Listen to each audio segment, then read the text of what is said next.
now, while we're in the National League conversation, let's get ourselves in the weeds, because we talked a lot about the drama portion of the Braves Phillies, which is the only DS series that's left at this point. I do actually also want to run through the game and the setup and what we think's going down the rest of the way here. Yes.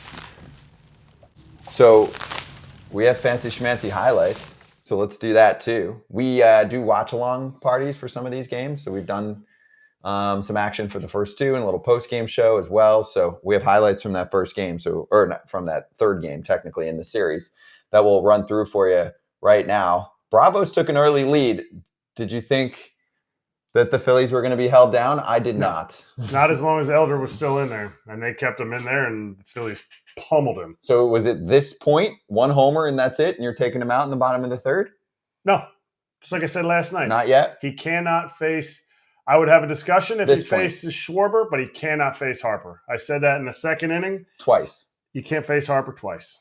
And they let him out there, and whether it's Arcia's moments or comments or that absolute hanger that he put into the upper deck, it doesn't matter. It was a dinger. He shouldn't have been out there. Elder shouldn't have been out there. They should have had someone else. This really, where JT hits that gapper, I forgot about it until I watched it again this morning. That was a huge double, because you bring your bullpen in and you think, man, oh man, like this could be the game. And then obviously Hand, the guy they should have brought in earlier, well, it would have made me look like an idiot, because he goes dead central, which Harris almost makes another epic catch out in that short 6-foot wall out there. Obviously Harper still staring at everybody. This guy, if the Braves come back and win it, Smith-Shawver needs to get a higher playoff share. He's going to get a full playoff share. It's not a real thing, but he needs to get a bonus, because this guy held this game to where it was at, in the sense that they did not need to bring in any of their high leverage guys. Yes, he got 4 taters hit off of him, and he's going to forever wear that. But that dude picked up some serious innings, and in a long series, because they want Strider to go 7 innings tonight. I think this could be huge for them, because they didn't have to go to anybody else out of their pen.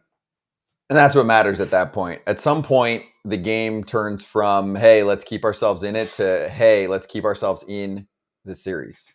Need to win 2. Yeah. Like, you need to be able to use AJ Minter for 5 outs if you want, right? Those kind of situations have to be there, and figuring out who you are and where you're at in that game 3 with Atlanta is what they did. They moved on.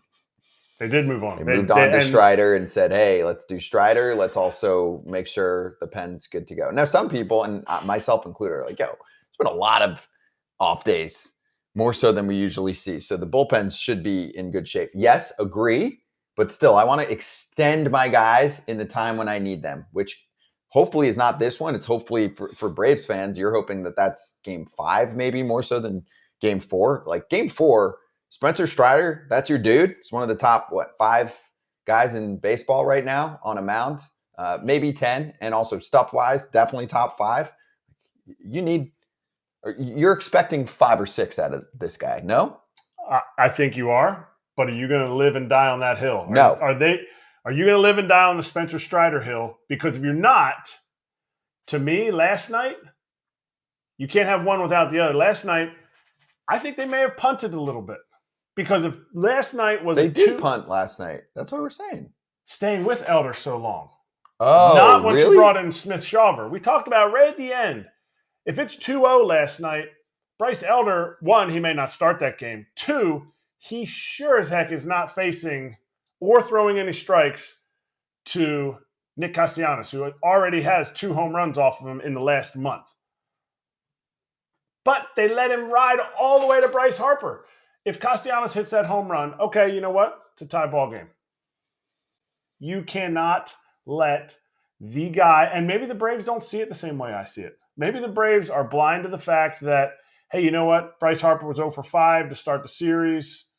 We're blind. We're blind to the fact we got this guy. And if they are, hey, you know what? Then you're living and dying on the fact that someone else in the lineup is the one that's going to kill you. You cannot let Bryce Harper be the one to kill you. Active OPS leader in the playoffs right now. But isn't this game different? So, okay, let me paint a scenario for you. Game 4, Bryce gets a knock off of Strider. Let's say it's a double. You're like, oh, damn, 105 off the bat, right? He's going to be hitting third, so there's 2 outs in the first inning. Yes. Okay. Next time he's up. It's a 2-0 game. Phillies are winning. Next time he's up. It's a 1-0 game. Phillies are winning. Next time he's up. Okay. Is he facing him or no? How many people are on? 1. He walks him. That's why my over on the walk pitch. They walk him. They have to not be. You're not taking him out. You're just not dealing with him. He is the guy. And you're in these meetings. You're in these meetings, right? You've been in these meetings many times before. With the people that are on this team. I've been in these meetings with Sal Fasano. Sal Fasano is the catching coach for this team. I've been in these meetings with Travis d'Arnaud. He's one of the catchers. I've been in these meetings with Bobby Magallanes. He's one of the coordinators, like field major league coordinators. Like, if they're not seeing Bryce Harper as the guy, they're missing the boat. So you're saying they're sitting in a meeting today, right? They're going over the plan, and they're going, big circle. Enough of this guy. Enough. Pitch around him. You're not intentionally walking him, obviously. In the right scenario, you are, but are you just saying, hey, dude, we're giving him some non-competitive pitches? Like, what do you say? Is that what you say? Yes, non-competitive, especially in this scenario, because right now, Bryce Harper will be hitting third. Right. Alec Boehm will be behind him. Alec Boehm looked lost all season against Spencer Strider. He has to beat us. So if it's first and second, there's an open base at third, we're pitching around Harper. Strider has he's mostly fastball slider, obviously, right? Yep. So what are you telling him to do against Bryce? Do not throw fastball here. No, it's all we're going to go all fastballs away, because all fastballs away. Strider's ball has late life at the end, so even if he's trying to hit one like middle away, it's going to be up. He's always going to be missing up. Strider's not a guy that's going to miss a lot of arm side consistently. It's going to be fastballs up, fastballs up, fastballs up. Harper cannot hit a ball. Now, this is an old stat, and I don't remember. I had it in my notes before. He had never hit a home run on a pitch in the upper quadrant, so up and away to a lefty, over 95 for a home run up until a certain point. And I don't know if it's an accurate stat anymore. Okay. Over 95 miles an hour. And that's the spot. You're just like, and that's the spot. That's where we're going. Maybe a slider or two, like just in the dirt. Bounce City. Yeah. I do not come anywhere close to landing that pitch. Again, though, I'm not the pitcher. Spencer Strider, he doesn't front squat. He doesn't front squat 550 pounds, whatever he does, because he's soft. This dude is here to be their Justin Verlander, to be their Max Scherzer, to be the guy that they've signed him an extension to. So he might be like, piss off. I don't care about him. I'm going right after him. And that would be a mistake. I think it is a mistake if he hurts you.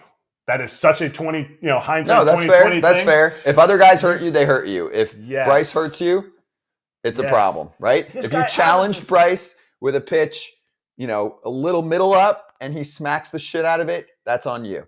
That's on you, and we're not going out like that. Yeah. Now, if it's a lefty that starts with Mount Max Fried in game 5, Harper's now all of a sudden hitting fourth, and you have Nick Castellanos backing him up. You have to kind of go after Harper a little bit. You have to be able to pitch around Boehm. So it's not that Harper is an automatic, do not ever let him hurt you. It's the situation. It's who's behind him. Where are we at in the score? Let's say the Braves come out and score 2. I'm going right after Harper. Mm-hmm. I want him to think the whole game I'm going right after him. I am not walking anybody. So that's where the ebbs and flows of the game go. And you're talking about a guy in Strider who is a punch-out monster. And in the playoffs, guys punch out less. And I'm pulling up what he's done against the Phillies. And it's something what Strider's done against the Phillies? What Strider's done against the Phillies, because it's been great. It has been almost unhittable. And he's projected, I can tell you, he's projected for 8 or 9 strikeouts because his number is 8.5. 8.5. And I like the under. What the better numbers in the world say. But I wouldn't touch it. Here it is. 2. Okay? This is 2 Ks? No, this is including This is including the postseason last year, okay? Yeah. His last outing was against them was in the playoffs. He went 8, 11, 9, 9, 9, 4, 10, 13, 6, and 5 strikeouts. And the last two, 6 and 5, was a 46-pitch appearance. He was kind of a bullpen guy in that one. And then the 6 strikeouts, he had 90 pitches. Every game that he has gone over 91 pitches, he has 8 or more strikeouts. But is he going 91 pitches? Is There it it the is. same? Is it in Philly? There Right? it is. Like it's There different. it is. And that's why You just don't know. That's why this time of year is so exciting. But I also watch these games the same way everyone else watches games because there's so many things going into it. It's not just, well, he throws a speedball. Let's see if they can hit his speedball tonight. No, that's not. How's he going to bounce back? How is this crowd going to affect what he does in the sense of locating pitches? And people who talk about velocity and everything, they talk about location doesn't matter if you throw 99. You're right to a certain point. Mm-hmm.